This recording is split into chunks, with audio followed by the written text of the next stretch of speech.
Կյանքից հեռացավ Լալա Բաբկենի Ղևոնդյանը, ծնված 1966 թվականին Նինոթմինդայի շրջանի Օրոջալար գյուղում։ Կյանքի վերջին տարիներն ապրել է Ռուսաստանի Դաշնության Կիրով քաղաքում։ Հուղարկավորությունը տեղի կունենա փետրվարի 17-ին Կիրով քաղաքում։ Սոնա Ղևոնդյանն իր ընտանիքով խորհրդիշտ է ապրում իր սիրելի Լալա Ղևոնդյանի մահվան կապակցությամբ եւ ցավակցում հանգուցյալի եղբորը Վելիխան Ղևոնդյանին։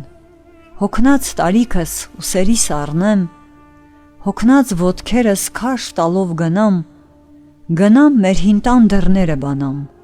հին երազներիս անթեղը խառնեմ։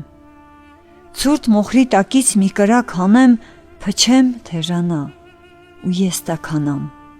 արթնացնեմ մերոնց, հարցփորձ անեմ, եւ լսեմ նրանց, եւ հանգստանամ։